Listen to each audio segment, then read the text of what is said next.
Boa noite, meus queridos. Sejam todos muito bem-vindos. Deixa eu apertar um pouco mais aqui, porque senão eu vou ficar cortado, né? Sejam É todos mesmo. muito bem-vindos ao nosso estudo aqui das terças-feiras da Casa Espírita Luz e Caridade Dom Bosco.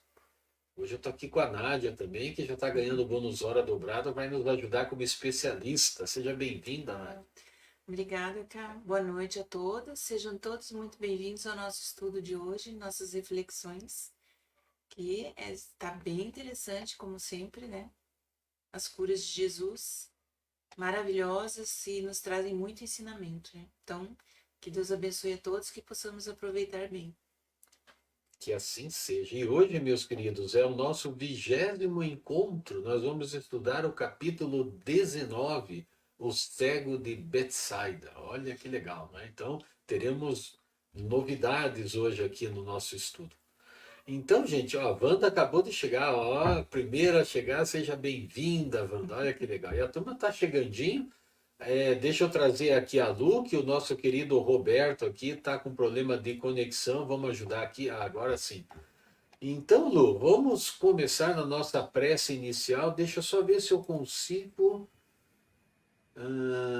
Puxa vida, é que eu não tenho. É que o Roberto ficou preso aqui e eu não consigo desprender ele. Vamos esperar ele voltar, vamos ver o que que acontece. Uhum. Né? Então vamos dar sequência aqui. Eu vou virar a minha telinha aqui para a gente já ir para a prece inicial. Combinado, Lu? Combinado. O meu boa noite à Nádia, boa noite ao Carlos, boa noite, amigos que já estão nos ouvindo e nos Boa noite, assistindo. Lu. Então, convido a todos para elevar os nossos pensamentos a Deus, nosso Pai Criador, a Jesus, nosso Mestre, nosso modelo e guia.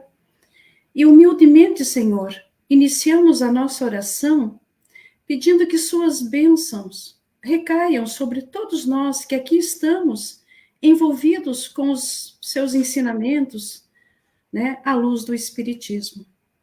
Que com o auxílio dos amigos benfeitores, bem como com o auxílio, com a mediação do nosso facilitador Carlos, possamos receber esse banquete de luz, buscando refletir, buscando aprender, compreender, assimilar esses conteúdos que nos serão repassados. E agora, já harmonizados, pedimos permissão aos amigos espirituais que aqui já se encontram presentes para darmos início aos estudos desta noite. Que assim seja. Que Assim assim seja, seja. Lu. Muito obrigado. Lu, então eu vou deixar você aí na live, como de costume, né? Eu vou só mexer com as minhas janelinhas, então se você quiser falar comigo, daí chama, porque eu não vou conseguir te ver.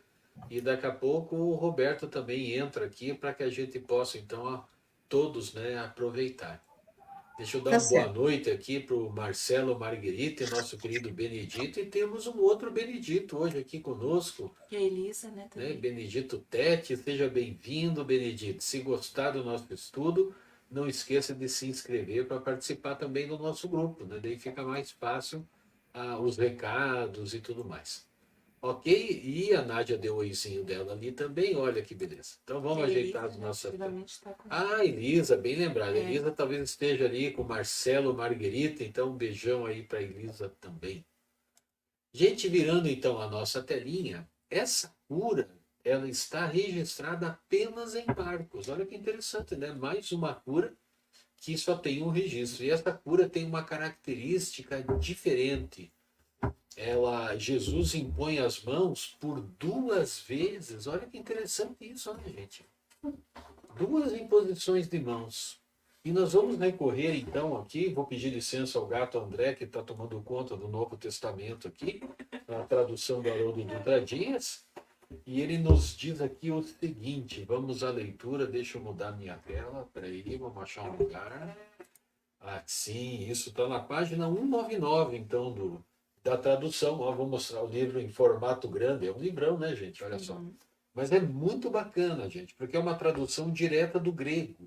Por isso que a gente até aconselha aqueles que gostam de ler no Novo Testamento aproveitar essas traduções diretas, né, gente? Porque existem traduções que do grego às vezes vai para o francês, do francês vai para o português, do português de Portugal vem para o português brasileiro. Então, às vezes tem muita, acaba alterando um pouquinho o texto. Então, vamos ler a mensagem aqui, como anotado por Haroldo Dutra Dias. Então, no capítulo 8 de Marcos, versículo 22, ele inicia assim: Dirigem-se a Betsaida. Trazem-lhe um cego, rogando-lhe que o tocasse.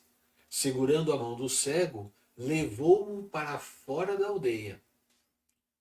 E, cuspindo-lhe nos olhos, e impondo-lhe as mãos, perguntava-lhe: Vês alguma coisa? Recobrando a visão, dizia: Vejo os homens, porque os vejo como árvores que andam. Então, novamente, impôs as mãos sobre os seus olhos. Ele viu em profundidade e restabeleceu-se, e via pormenorizadamente com clareza a todos. E o enviou para sua casa, dizendo: Não entres na aldeia. Olha que interessante, né, gente? Esse texto aqui, ele nos parece cheio de simbolismos, né? Deixa eu dar um oi aqui para a Zilma, a Luciana que está com a gente, deu um oizinho lá também.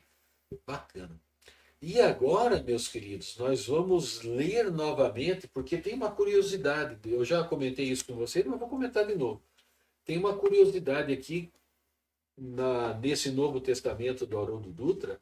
Ele coloca índices. E nesses índices você tem a profundidade do significado das palavras que ali estão. Então, o que nós vamos fazer? Nós vamos fazer um exercício hoje aqui, né? Então, eu preciso que vocês concentrem a atenção nesse momento, porque eu vou fazer a mesma leitura com os índices, ok? Então, vamos lá. Ó, veja ali que já começa com o índice 1 ali, né? Recobrando a visão. Então, essa ideia de recobrar a visão é levantar os olhos, recobrar a vista, tornar a abrir os olhos. E mais adiante, é um pouco extenso, eu vou dar uma resumida, mais adiante ele diz assim: a direção para onde se está olhando, no caso, para o alto. Olha que interessante, né? A visão já mudou de sentido aqui, porque ele está olhando para o alto. Mudou de sentido. E um segundo sentido, o sentido da repetição ou retorno da ação, no caso, voltar a ver, recobrar a vista. E ele segue dizendo ainda nesse versículo: vejo os homens porque os vejo como árvores que andam. Então, o item 2 ele diz assim: possivelmente essa frase corresponderia a uma expressão idiomática, né? Árvores, sobre essas árvores que ele estava vendo, né? E ele comenta então que esse significado exato não é mais possível recuperar. Então, com todos os estudos que ele fez, ele não conseguiu chegar a nenhuma conclusão a respeito dessa que deve ser uma expressão idiomática.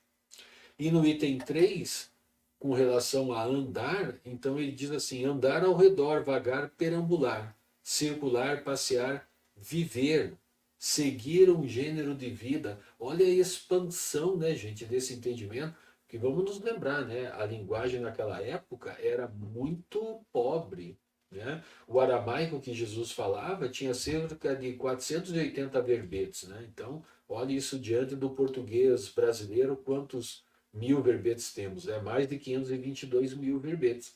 Então, assim, era difícil se expressar com tão poucas palavras. Por isso que as palavras tinham vários significados, dependendo da forma como elas eram colocadas e até pronunciadas, até acompanhadas de gestos, né? Então tinha uma série de coisas que isso acaba se retratando, então, no nosso estudo de hoje.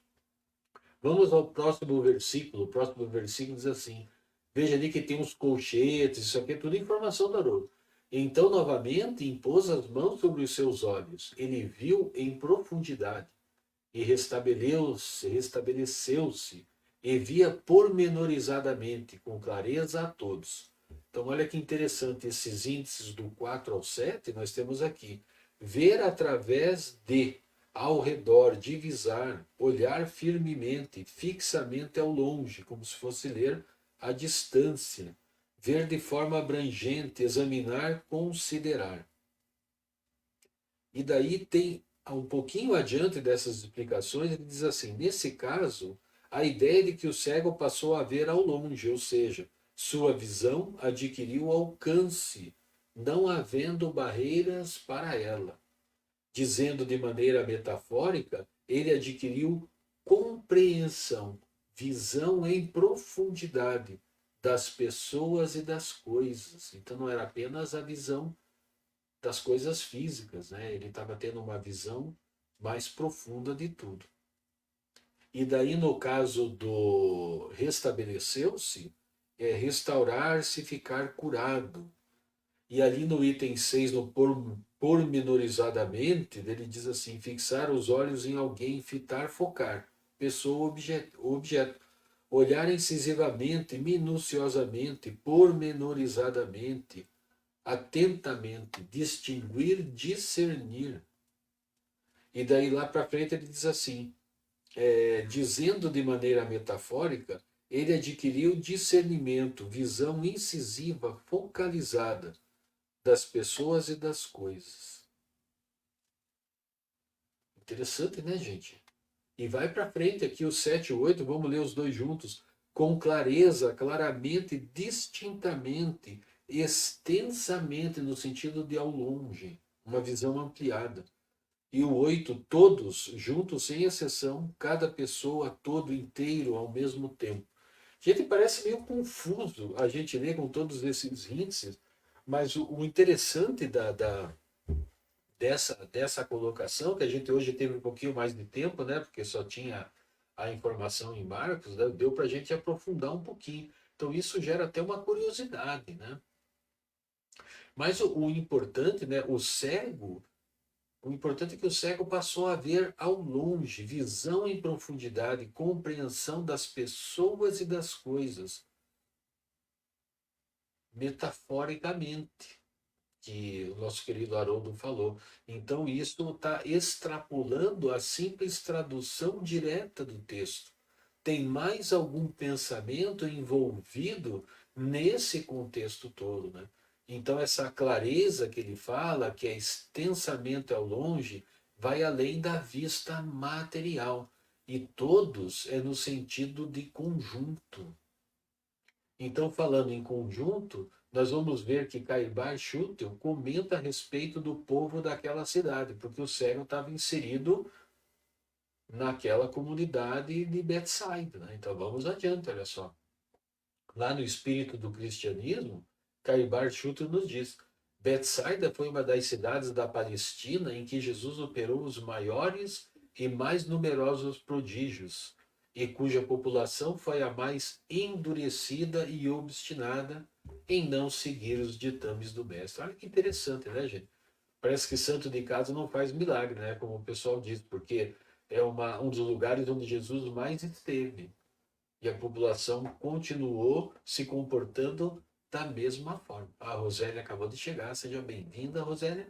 Então, parecia uma gente que se limitava a observar milagres, diz Schutel, e a pedir prodígios. Então, o interesse deles, eles admiravam as curas, mas eles não seguiam os ensinamentos do mestre. Eles focavam na superfície, mas não se aprofundavam. Interessante isso, né? Se a gente talvez trouxesse para o nosso dia a dia, poderíamos dizer que é como ocorre na casa espírita, onde a procura pelos estudos da mediunidade é enorme. Contudo, a verdadeira busca deveria ser pela reforma íntima e não para falar com os espíritos, né? Então a gente percebe, quando uma casa espírita lança um estudo de mediunidade, inscrevem-se 50, 60, 100 pessoas. Mas quando é um estudo, por exemplo, as curas de Jesus, nós temos hoje em torno de 50 inscritos, mas quem participa ativamente são os 12. Né? Então você vê como é que é, né? O interesse que as pessoas têm ainda pelo fenômeno, né? O interesse ainda é muito grande. Mas é importante que a gente ressalve que sem a reforma interior, prevalece no ser os atavismos do homem velho. Orgulho, vaidade, maledicência, ódio, inveja, que nos parece envolver a toda aquela comunidade. Então, aquela comunidade, ela estava cega pela forma de enxergar as coisas, né? Mas Jesus acabou com aquele show, né? Levando o cego para longe dos curiosos, né? E nós temos agora duas situações que nos importam aqui: a imposição das mãos por duas vezes e o afastamento do grupo. Gente, agora aqui nós vamos aprofundar um pouquinho. Deixa eu só ver se o Roberto conseguiu entrar. Opa! Roberto conseguiu, seja bem-vindo, Roberto. Obrigado, Carlos. Boa noite a todos. Ah, muito bem. Se você precisar, quiser falar alguma coisa, dá um grito aí que eu não estou vendo vocês, tá bom? É vendo só uma parte. Vou só fechar os microfones aqui para não dar eco. Aí, daí quando vocês forem falar, não esqueçam de abrir. Então vamos lá. Opa! Quase que eu fiz um negócio que eu não devia aqui, quase derrubei a transmissão. Meu Deus do céu. Então vamos aprofundar, como dizíamos na sequência, olha só. Duas imposições de mãos. Gente, nas curas anteriores, Jesus curou apenas com um gesto. Mas neste caso foram necessários dois gestos. Por quê? Talvez houveram duas curas, uma física e outra espiritual? Pode ser. Mas isso não ocorreu nas outras curas com apenas uma imposição, porque nós sabemos, né, que os males da carne são irradiações, por assim dizer, são consequências das falhas morais do espírito. Então, isso se reflete na carne. Então, se o espírito for curado, a carne deveria ser curada também, né, o corpo físico. Então, pode ter havido duas curas? Pode. Né? Mas do ponto de vista da medicina, quando um cego volta a enxergar, a sua visão não é nítida, contudo, vai se aprimorando com o tempo. Então, do ponto de vista da medicina, está até esclarecido, porque no primeiro momento ele viu alguma coisa meio turva e depois ele viu nitidamente. Mas a gente precisa também reconhecer que Jesus conhecia a fisiologia humana, né? Ele sabia disso. Ele poderia ter curado com apenas uma imposição de mãos, usando toda a força do seu magnetismo, como sugere Allan Kardec em A Gênese, lá no capítulo 15, gente, item 13, que é onde Kardec comenta sobre essa cura. Mas o comentário é curto, não traz muito mais informações para nós a respeito desses detalhes aqui que a gente ficou curioso, né, por conta disso. Então, e também nós temos aí um outro ponto importante, que é a saliva, né? Como nós estudamos no estudo do nosso encontro anterior, né, acreditamos que se tratava de ectoplasma, né, e não de saliva. Então, a mesma explicação que nós tivemos ali na semana passada vale para hoje. Né? Então, se alguém não acompanhou o estudo passado, dá uma olhadinha lá que a gente comenta a respeito disso. E aqui no nosso livro, então, do nosso querido Joaquim Bueno Neto, que nós usamos como base, nós temos aqui uma informação interessante que eu vou ler por extenso aqui para nós. Então, já comentamos que o fluido espiritual condensado em nosso perispírito possui qualidades terapêuticas e que tais qualidades podem ser transferidas através do pensamento e da vontade a alguém que esteja sofrendo. Jesus, que possuía fluidos espirituais na sua condição mais pura, mais límpida possível, transferiu ao cego parte desse recurso salutar, restituindo-lhe a visão. Então, até aqui, a gente até entende essa parte da saliva, né? Mas ainda persiste uma segunda imposição de mãos. Qual seria a necessidade de uma cura gradual, por exemplo? E aí a gente começa a pensar sobre isso, né? Teria sido essa cura talvez uma cura mais complexa, mais difícil? Então, desta forma que Jesus demonstra, talvez aos seus discípulos, que nem sempre se consegue êxito na primeira empreitada, mas é necessário persistir para alcançar a cura que deseja. Então, talvez Jesus mostrou para os discípulos que nem sempre se consegue numa primeira investida. uma cura, né? Talvez fosse uma forma de demonstrar um formato, né?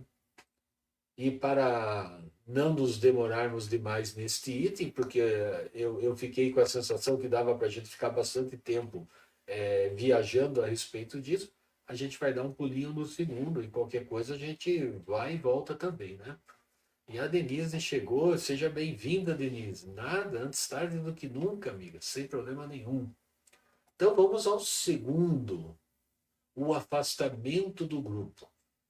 Talvez aqui fosse o caso de uma obsessão de encarnado para encarnado. Pode ser, isso existe, existe. Ou até de um grupo, né, de encarnados para um encarnado, né? Talvez aquela comunidade tivesse algum talvez aquele cego fosse desafeto, por exemplo, daquela comunidade. E aquela turba é possível que ela também exercesse uma pressão na forma de pensamentos repetitivos, sistemáticos ou pessimistas, na direção daquele que se tornou desencorajado, daquele que se tornou subjugado por ouvir essas palavras de desencorajamento, que vinham então daqueles incrédulos, né? Porque como o Caibar Schutter comentou, eles estavam mais interessados no fenômeno do que na reforma moral, né? Então, o O que Carlos, poderiam ser? Oi? Diga, Lu. eu estava pensando, não seria o caso dele ter afastado, porque realmente a psicosfera da aldeia devia estar extremamente pesada, né? E daí ele teve que afastá-lo, porque ele estava envolvido nesse processo, né, da aldeia. Então, ele precisou afastar do grupo maior para que ele pudesse. Não que Jesus não tivesse toda a possibilidade de curá-lo lá mesmo, mas para o bem do cego, ele precisou afastá-lo, para que ele pudesse se concentrar mais, né? Então, não quero falar muito para não falar, mas assim me chamou a questão das psicosferas. Não, mas é interessante, nós já vimos isso em outro estudo, né? Onde Jesus puxou a pessoa para longe, né? Então, são nuances, né, que a gente vai percebendo em função do nosso conhecimento da doutrina espírita, né? Dos estudos que a gente vai percebendo certas sutilezas, né? Então, eu acho, Lu, que tem muito a ver com isso que você falou, né? E aqui eu separei algumas dessas frases que a gente costuma ouvir no nosso cotidiano, né? Nunca vai melhorar, ficará cego para sempre, ou pior ainda, como nós ouvimos nos dias de hoje, né? Está sendo castigado por Deus. Então, coisas que talvez aquelas pessoas, mentalizando com frequência isso, vão materializando, né? Essa energia que na sequência é endereçada para aquela pessoa, né? Então, olha, interessante a gente pensar a respeito disso também, né? Então, Jesus, ao distanciá-la daquelas pessoas que agora colocaram-se curiosas para ver o seu poder diante do que acreditavam impossível, bloqueou aquelas energias, aquelas ideações, como fosse um choque anímico para com o cego, né, por assim dizer, né, porque o choque anímico é na reunião mediúnica, né, mas o interesse é isso que a Luciana adiantou aqui para nós, né, afastou daquela psicosfera, de forma a não mais se deixar levar por aquelas sugestões que recebia, afastou, né, aquele paciente daquelas pessoas. Então, talvez neste ponto, ao impor as mãos mais uma vez, ele despertou agora o espírito do cego para as coisas divinas, para o belo, para o bem, de tal forma que blindou o paciente. Ele passou a enxergar nitidamente, não apenas fisicamente, como era de se esperar, do ponto de vista da ciência médica, mas também espiritualmente, né? Olha aquela visão além do alcance, né? Como a gente brincou da outra vez, né? Dos Thundercats, né? Então, e Jesus encerra o seu feito dizendo o seguinte, olha lá, vamos ver, né? E o enviou para a sua casa dizendo, não entres na aldeia. Deixa eu ver aqui o que o Magela comenta, que como Saulo de Tarso precisou perder a visão física para enxergar a luz espiritual. Ele ficou uns 3 dias, né, sem enxergar, mas aquilo fez com que ele fizesse despertasse, fizesse a catarse, né, daquela situação em que ele vivia, né, aquela psicosfera, como a Lu falou, de justiça e tudo mais, que ainda era arcaica, né? Olha que interessante.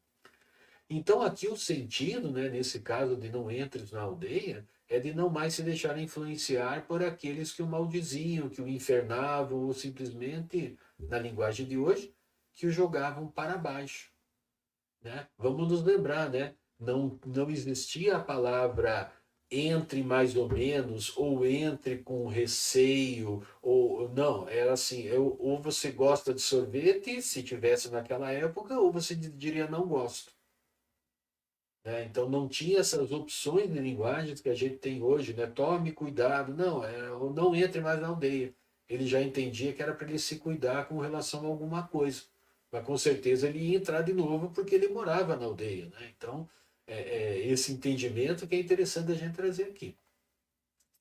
Vamos ver se tem mais alguma coisa. Mudar a sintonia de pensamento, não mais entrando na aldeia mental, aldeia de grupo, conjunto de pensamentos que o influenciavam negativamente. Olhar para dentro de si. Perdi aqui, gente, desculpe, olhar para dentro de si e procurar a centelha divina que habita em seu interior, não se deixando levar mais pelo efeito manada. Conquistar o auto-amor para que esse amor se torne o escudo moral contra aqueles incrédulos que o cercavam, mas que faziam parte da sua comunidade. Né? Então, talvez até houvessem familiares dele ali naquele grupo, né? E o Marcelo, né, o dito diz assim, pode ser que a cegueira dele fosse dupla, física e espiritual. Olha só, né, Marcelo? São coisas assim que a gente, às vezes, se a gente for parar para pensar, né, as coisas estão intrínsecas, na verdade, né? Mas se a gente pensar na cegueira espiritual, né, talvez fosse uma forma de abrir os olhos do cego para as coisas do espírito, né? Para trazer um ânimo, talvez, alguma coisa desse tipo. Olha, é bem bacana. Olha, gente, esse estudo aqui está muito legal por causa dessas perguntas que parece que não encontram resposta, né? Isso que é bacana no estudo, né? Para que todos participem, a gente tente chegar a algumas conclusões. Quer comentar alguma coisa? Não? Daqui a pouco, né? Ah, tá. Então, o nosso querido Joaquim Bueno Neto, ele cita uma carta de Paulo aos Colossenses, gente. Eu achei um espetáculo, trouxe aqui, porque ela ilustra muito bem isso. E Paulo disse aos Colossenses: se vocês foram ressuscitados com Cristo, procurem as coisas do alto, pensem nas coisas do alto e não nas coisas da terra. Olha que interessante. Tem a ver com o que o Marcelo, nosso querido Dito, falou, né? A respeito disso, né? Olhar com a visão do espírito, né? E aqui nós temos mais uma informação no nosso livro que nós vamos também ler aqui. Vamos achar ela aqui primeiro. Peraí, que eu achei que pulei a página, pulei. Então aqui diz o Joaquim: de fato, precisamos nos acostumar mais com nossa realidade eterna. Não fomos programados apenas para a vida terrena. Ela é um estágio educativo pelo qual vamos despertando para a vida maior. Nossa vida verdadeira é a espiritual, para a qual precisamos ir nos adaptando, pensar mais nela e menos nas coisas da terra, para que a claridade que nos espera não nos ofusque. Olha que bacana, né? Lembrando que o Joaquim ele é um estudioso do Evangelho de Jesus, né, gente? Então, ele tem muito a contribuir, né, com o nosso estudo. Bacana. E Joaquim faz uma anotação importante também. Vamos ver aqui, olha só, essa eu pus no slide. Não retornar às antigas tendências, ir aos poucos abandonando os velhos hábitos, renunciando àquilo que antes dava tanto prazer, mas que não combina mais com os novos propósitos elegidos para uma vida mais plena e feliz. Interessante da gente refletir a respeito disso, né? Nós já estamos chegando ao mundo de regeneração, o nosso planeta já está na transição planetária para esse mundo de regeneração.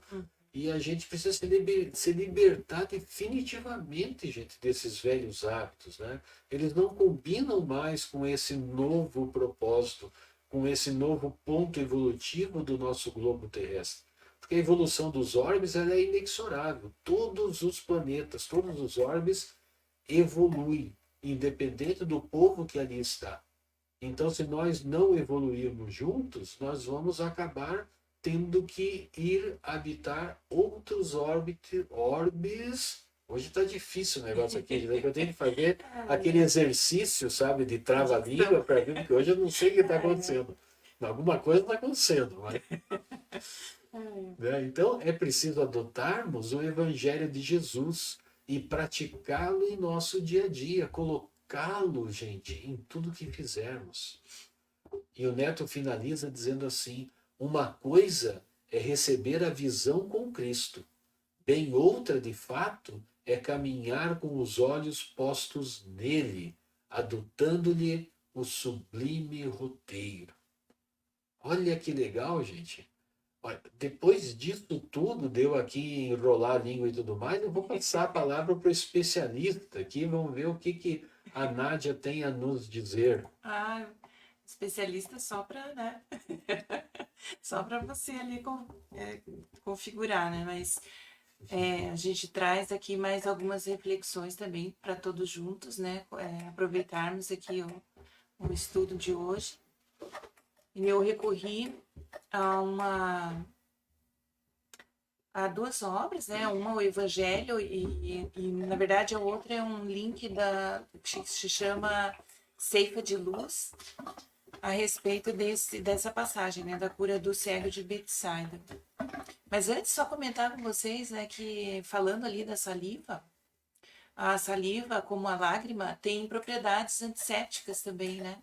A composição da saliva, ela é água, tem sais minerais, tem enzimas, e da lágrima também. E tem uma que é comum tanto na lágrima, uma enzima, né, que é comum, se eu não me engano, tanto na lágrima quanto na saliva, que é a lisozima. E ela tem propriedades antissépticas. Então imagine em Jesus, né, a qualidade desse fluido, né, salivar, se foi saliva, né, se não foi ectoplasma, porque daí a gente vai tendo, né, os estudiosos vai tendo as referências, então a gente fica refletindo, né, se era ectoplasma, se era saliva só, enfim. Então fica aí também a informação, né, de que a saliva tem essas propriedades também, né.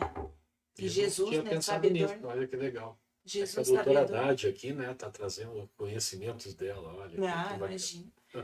E Jesus, mais do que nunca, né, sabedor de tudo, e enfim, né, o ser mais perfeito que pisou sobre a terra, então provavelmente também tinha tudo, né, quintessenciado, assim, nele, né. E lá nesse site, então, do ceifadiluz.com.br, encontrei alguns tópicos aqui que eu destaquei para refletir, que eles dizem assim, que de fato, ao refletirmos sobre o modo de atuação de Cristo com o cego de Betsaida, somos levados a considerar o significado simbólico da aldeia. No contexto espiritual, a aldeia pode representar não apenas um local físico, mas também as limitações e estreitezas da vida material, né? É uma reflexão que eles trazem. É como se a aldeia simbolizasse as restrições impostas pelo mundo material e suas preocupações mundanas, que podem dificultar nossa visão espiritual e nosso progresso interior. Bem interessante, né? Esse viés aqui que eles nos dão. E continuam dizendo ali, certamente o gesto de Jesus ao conduzir o homem para fora da aldeia pode ser interpretado como um convite espiritual. Ele está simbolicamente convidando a humanidade a buscar uma conexão íntima com ele, no âmago do coração, afastando-se dos interesses imediatistas, mundanos e superficiais. Legal. Ao levar o homem para fora da aldeia, Jesus indica que a verdadeira transformação espiritual ocorre quando nos desprendemos das preocupações terrenas e nos voltamos para uma busca interior mais profunda. Ele nos convida a estabelecer uma relação pessoal com Ele, né? Com Jesus, transcendendo os aspectos superficiais e transitórios da vida material. Somente após retirar o cego da aldeia, Jesus deu início ao processo de cura, simbolizado pelo ato de aplicar sua saliva nos olhos do cego. Isso nos revela que somente quando nos dispomos a nos desvincular das frivolidades da vida mundana e nos entregamos à introspecção psíquica, podemos alcançar uma comunhão íntima com Cristo. Entre parênteses, o self, que é muito dito, né, por Joana de Ângeles nas suas obras lá da psicologia, né, com um aspecto psicológico.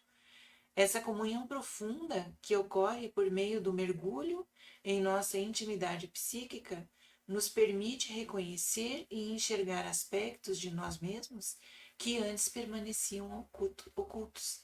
Então é tipo uma cegueira mesmo, né?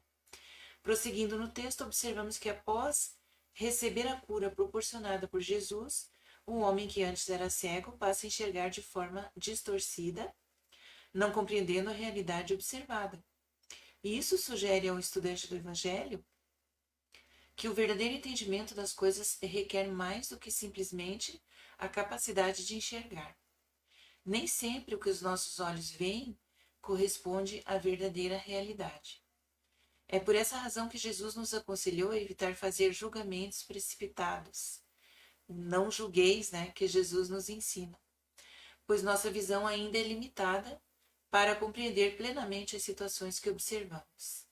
Diante da dificuldade de enxergar corretamente, Jesus impôs novamente as mãos sobre os olhos do homem e o fez olhar para cima, né, destacado aqui no texto, restaurando completamente sua visão. Está em Marcos lá, né, capítulo 8, versículo 25.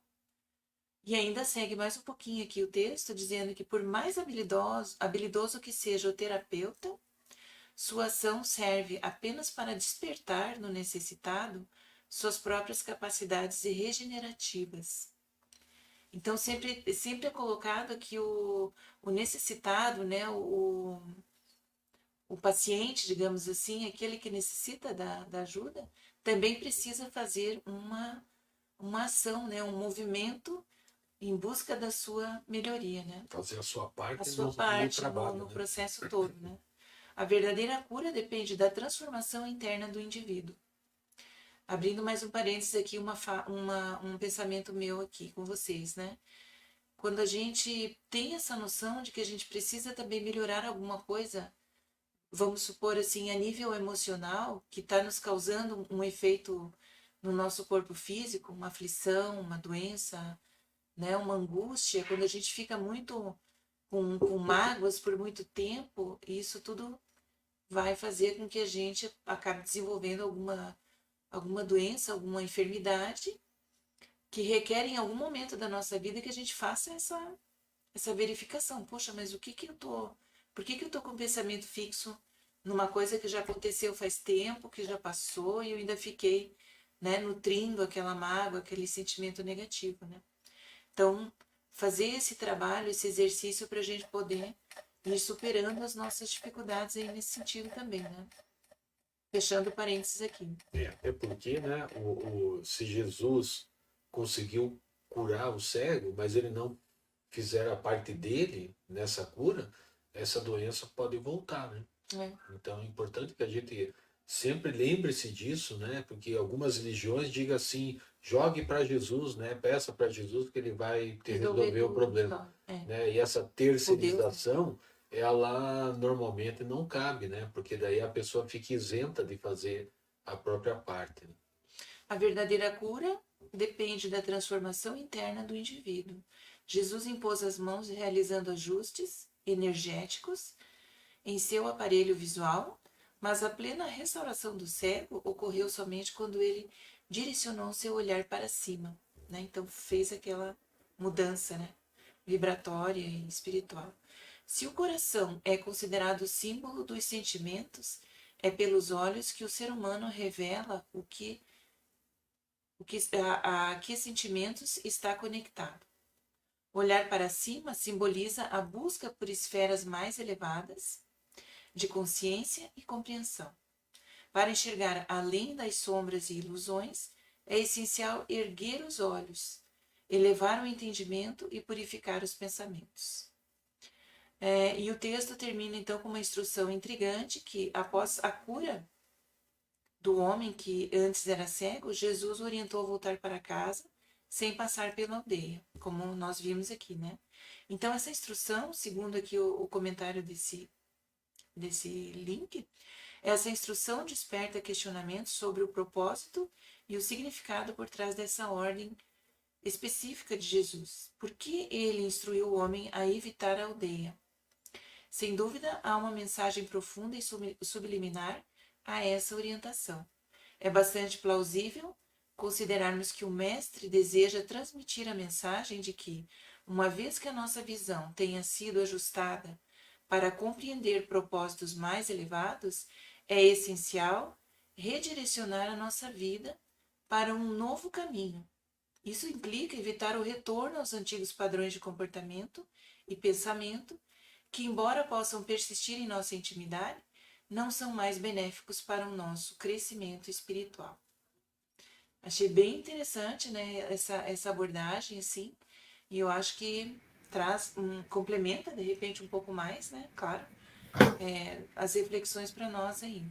É um textão, né? Mas tem textão, muitos detalhes, né, gente, nesse texto. Diga, Lu. Mula. Eu escutei o Haroldo Dutra comentando sobre essa passagem, né, sobre essa cura, e ele fala que a aldeia é o nosso campo mental. Então, quando a Nádia falou de mudar os pensamentos, de não recorrer nas tendências, né, reincidir e tal, é para que ele procure voltar para a sua casa, né, estabelecer lá o processo de melhoria, né, convivendo com os seus, mas acima de tudo que ele que ele, como é que fala? Não volte à aldeia, né? Não volte aos antigos vícios, aos antigos, né? Hábitos, né? Hábitos, né? De pensamentos, né? Porque quando a gente está tratando de nossos vícios, vamos supor, dependência química, tem passos para a gente poder superar isso. E um dos passos é você não voltar a ambientes que possam vir a aflorar em você, né? Então é o seguinte, além de participar de palestras, de fazer todo esse processo, e muitos acabam achando que estão fortalecidos e acabam procurando, não, é só uma festinha, é só uma bebidinha ali, que é só um aperitivo, mas não, abrem as portas novamente, né, para que a cegueira volte. E daí, para sair desse processo, entrar novamente, por isso que Jesus, né?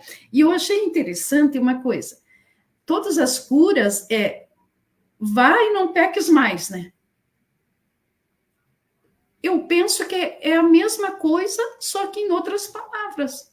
Tipo, fique atento na questão da tua sintonia, na tua vibração, no teu teor vibratório, né? Então, é assim, por isso que se torna essa passagem muito, muito interessante, né? Porque o não peques mais quer dizer isso também.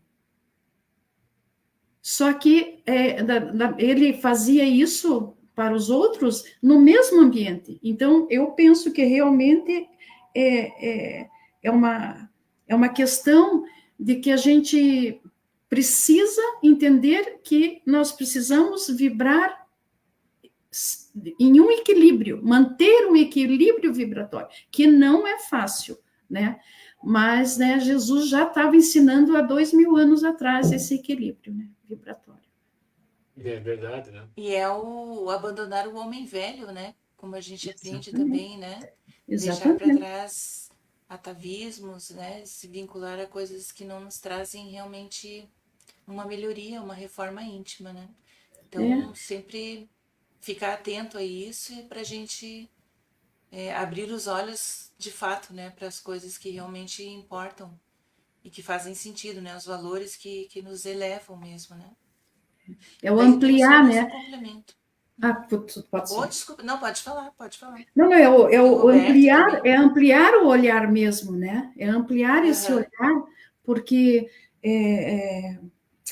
quando a gente baixa o teor, a gente volta a questões que não estavam muito bem resolvidas e que é um processo mesmo. Só que a gente tem que estar em alerta e ser rigorosos conosco mesmo nesse processo para não nos deixarmos envolver, né?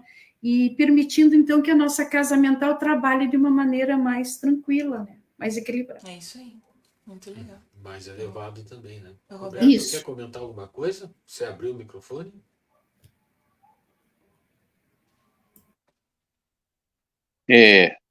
Por tudo isso que foi falado aqui, né, a gente entende agora o porquê daquela frase tão famosa que diz: o pior cego é aquele que não quer enxergar. É interessante a gente analisar esse texto aqui, porque tudo está nos levando a concluir que essa cura de Jesus, né, desse cego de Betsaida, é muito mais a cura espiritual, ou melhor, um impulso para a cura espiritual, do que propriamente da cura física, né? Porque quando ele fala que não é para entrar em aldeia, é que muito bem falou o Luciano, não é para entrar naquele clima, naquela psicosfera em que ele vivia, que não deixava ele enxergar as coisas espirituais. E ainda quando Jesus falava, olha, ponha teus olhos para cima, é justamente isso. É saber agradecer essa abertura de olhar, essa visão espiritual que ele estava recebendo. É agradecer a Deus por aquilo que ele está recebendo, né? A gente fica sempre naquele processo de tentativa e tentativa e erro, né? Na maioria das vezes a nossa vida é assim, tentativa e erro. Mas até que a gente consiga discernir com mais sabedoria o que é efetivamente útil daquilo que não é, a gente vai viver essa cegueira espiritual em que a gente vive. Não só lá o cego do Betsaida, mas na grande maioria das pessoas ocorre essa cegueira. E a gente dá muita importância para coisas que realmente não têm relevância, não têm importância, né? E a gente vive nesse processo conturbado, vive nessa aldeia de pensamentos sem nexo, sem produzir coisas boas, né? Porque o nosso pensamento é aquela coisa rápida, né? De um momento para outro a gente está pensando em várias coisas ao mesmo tempo e a gente não consegue focar numa coisa. Então, quando a gente tiver essa capacidade, né, de discernir o que efetivamente é útil para nós, a gente vai sair também dessa cegueira espiritual. É um processo que não é tão fácil assim, como o próprio texto aqui nos sugere, né? Não é uma cura imediata. Não é. É um processo passo a passo, né? Mas, como você também bem disse, a gente precisa participar disso. Não podemos simplesmente dizer assim, não, vou deixar nas mãos de Jesus, nas mãos de Deus, que ele vai dar um jeito. Não, ele não vai dar um jeito, ele vai dar as condições, mas quem tem o esforço tem que ser nós, né? O trabalho tem que ser nosso. Senão, de que valeria? Que utilidade teria essas coisas na nossa vida? Se Deus chegasse aqui, no estalar de dedo, tirasse tudo isso. A gente tem que viver a vida inteira num processo meio doidão, assim, né? Sem saber o que é certo e o que é errado. Então, esse texto ele é bastante interessante mesmo nesse sentido, né? Que esse processo, essa cura, a cura dessa visão é a cura da visão espiritual, é aquilo que nós precisamos ter como objetivo. O que nós queremos para o nosso futuro, né? O que nós queremos para a nossa evolução, o que nós precisamos para a nossa evolução. Então, esse texto é bastante esclarecedor nesse sentido. E é bacana, né, gente, a gente estudar em grupo, porque a gente vai percebendo a importância da gente buscar um entendimento maior, né, além da compreensão pela letra fria, né, porque se você simplesmente lê o texto, a gente é como se a gente fosse um médico, né? É como se Jesus mandasse ele mexer o olho, fazer algum exercício, olhar para cima, olhar para baixo, para baixo. A gente não ia ter essa compreensão, né, que vem intrínseco nesse ensinamento, né? Então, eu acho assim muito bacana. E a Nádia leu aqui no textão dela, aqui do Ceifa de Luz, que fala também do trabalho que a gente tem que fazer, porque a cura está dentro de nós, né? Olha que interessante, né?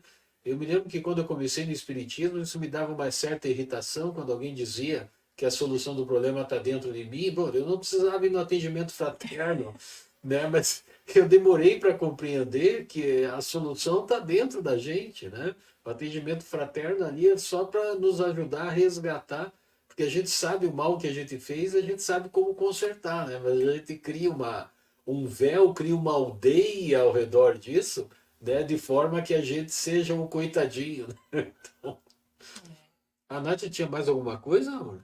Sim, bem rapidinho aqui para não extrapolar muito, né? Lá na verdade, seria assim, meio que um contraponto, ou uma outra reflexão também sobre essa questão da cegueira, que a gente encontra lá no Evangelho segundo o Espiritismo, capítulo 8, bem-aventurados os que têm puro coração, nas instruções dos Espíritos, bem-aventurados os que têm fechados os olhos, no item 20, que é aquela passagem da mensagem do Cura d'Ars, né? Que bem resumidamente ele traz a orientação de uma moça que foi numa sessão daquelas de Kardec, né, pedindo a cura da sua cegueira, né? E ali o Cura d'Ars espírito se manifesta bem delicadamente, falando que ele, né, que ele não faz nada sem a vontade do Pai, né, que as curas que ele realizou enquanto encarnado nunca foram dele mesmo, sempre foi pela vontade do Pai, né, provavelmente pela mediunidade dele, enfim, né, por ser os médiuns de cura. E aqui nesse caso da moça que procurou ajuda para voltar a enxergar, a mensagem principal ali é que mais vale você ter, né, enxergar espiritualmente, né, ter a possibilidade de ter esse esclarecimento, essa visão espiritual para sua melhoria, do que muitas vezes você ter enxergar com os olhos do corpo, né, com os olhos da matéria. E no caso dela, era necessário que ela passasse aquela provação da cegueira física por conta de vidas passadas, né? E que naquele momento, então, essa cegueira física facultaria a ela um progresso melhor espiritual, né? Que ela desenvolveria para resgatar as dificuldades que ela causou a si mesma, né, em vidas passadas, que daí culminaram naquela encarnação no fato dela ser cega fisicamente, né? Então são aspectos aí dessa questão da cegueira, que ele daí no final ele diz assim, bem-aventurado o cego que quer viver com Deus, mais ditoso do que vós que aqui estáis, ele sente a felicidade, toca, vê as almas e pode alçar-se com elas a esferas espirituais, que nem mesmo os predestinados da terra logram divisar. Abertos, os olhos estão sempre prontos a causar a falência da alma, os olhos físicos, né? Fechados, estão prontos sempre ao contrário, a fazê-la subir para Deus. Crede-me, bons e caros amigos, a cegueira dos olhos é muitas vezes a verdadeira luz do coração, ao passo que a vista é com frequência o anjo tenebroso que conduz à morte. Então são aspectos aí da questão, né, da cegueira, que é trazida aí dentro do ensinamento da doutrina, né, e dos ensinamentos de Jesus, né? Aliás, isso me lembrou aquela passagem de Jesus, né? Quando o cego, um dos cegos, é porque ele curou muitos cegos, e um cego chegou para ele, se aproximou de Jesus, e Jesus perguntou o que queres, né? E o cego diz, eu quero voltar a enxergar. E Jesus daí comenta, né? Se você voltar a enxergar, talvez você veja coisas que você não queria ver. Olha que interessante, né? A colocação dele. Né? Na verdade, eu não sei se esse cego foi curado, né? Mas essa mensagem foi a mensagem que ficou. E vamos nos lembrar também, né, meus queridos? Teve gente que Jesus não curou. Né? Que ele disse: esse eu não posso curar. Não Então era o não momento tinha ainda. esse merecimento, não É. tinha o momento, né? Não era a hora. A pessoa ainda tinha que passar por aquele processo por mais um tempo, né? Uhum. Então, bacana, né, a gente trazer todo esse contexto aqui para o nosso estudo. Meus queridos, mais algum comentário? Porque o Eu nosso queria, eu tempo queria, aqui já eu queria está. fazer dois rapidamente. Primeiro, citando o Chico, né, que teve a oportunidade de se curar, né, da vista, e ele preferiu não se curar, né, falando que caso ele fosse curado, essa doença ele já conseguia dominar, né, Sim. e ele poderia, então, essa doença poderia aparecer em outro lugar, que daí ele não teria já essa facilidade, digamos assim, de É. comandar. Quer dizer, ele preferiu ficar com a cegueira física e permanecer com a visão ampliada, né, espiritual, né? Eu pensei assim, né?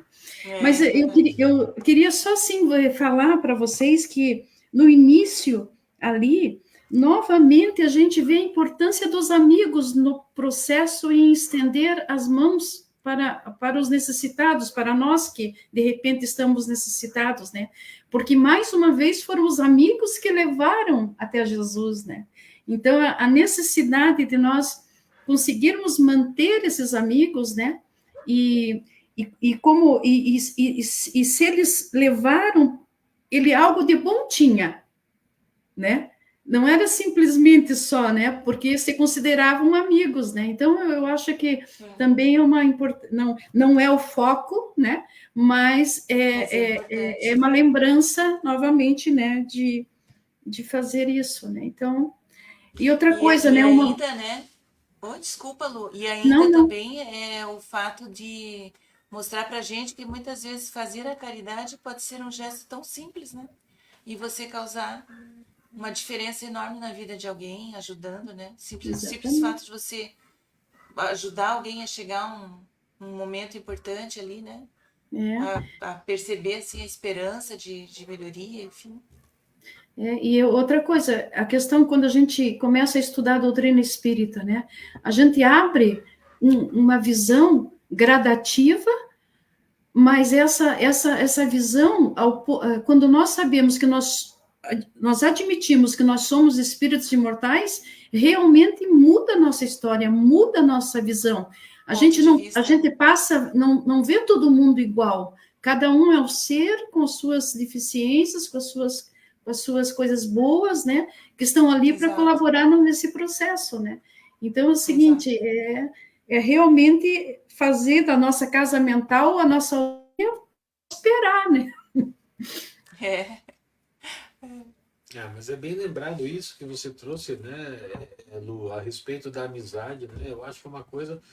Nós estamos aqui hoje estudando, né, doutrina espírita, mas nós formamos um grupo de amigos, né? A gente percebe no nosso chat, né? A maioria das pessoas estão sempre ali no chat conversando.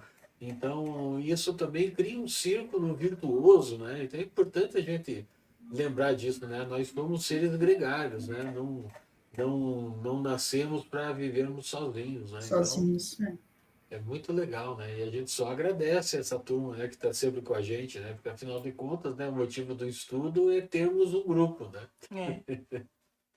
Muito bom. Considerações finais, meu querido Roberto? Lu, quer comentar alguma coisa a mais? Está de boa também? Tá de boa. Nádia? Não, tranquilo. Já falei bastante também, né? Então tá bom. Então, já que vocês hoje ficaram mais introspectos, né, vamos mudar a nossa telinha aqui e vamos para a nossa prece final, Roberto. Vamos lá, então. Agradecemos a Jesus, o nosso mestre iluminado. Agradecemos ao grupo espiritual que acompanha essa reunião, estudos, aprendizado.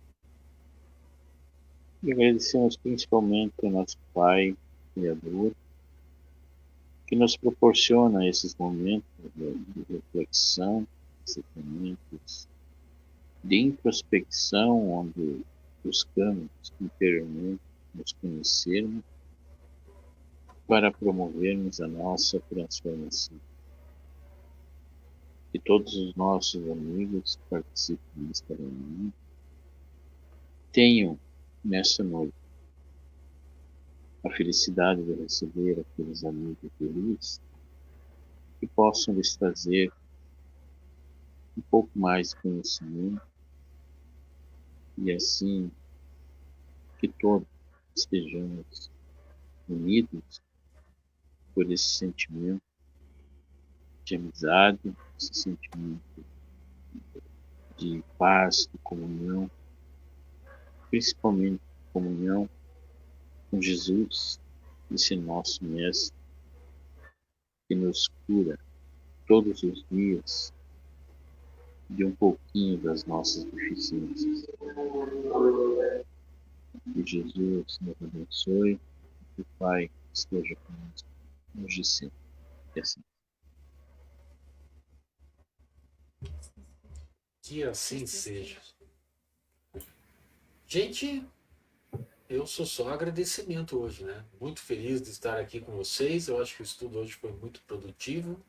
Terça-feira que vem, se Deus quiser, teremos mais uma oportunidade de estarmos juntos, né? Sempre lembrando, né, que todos estão convidados para participar aqui da telinha, né? Todos. Né? Então a gente está sempre estendendo esse convite, né? E quem está aqui é sempre muito bem-vindo, né, gente? Isso aí. Meu Va- beijo, vamos- meu abraço. Fiquem Vamos com Deus. lotar essa telinha aí, né? Vamos. É verdade. Boa noite Tchau, a todos. pessoal. Beijo. Boa noite a Tchau. todos. Boa noite a Boa noite, todos. Roberto. Boa noite, Lu. Boa Tchau, noite. tchau. Boa noite, Tchau, Nádia. tchau. Boa noite. Boa noite, Luciana. Boa noite, Nádia. Boa noite, Boa Carlos. noite, Roberto. Boa noite, gente. Tchau, gente.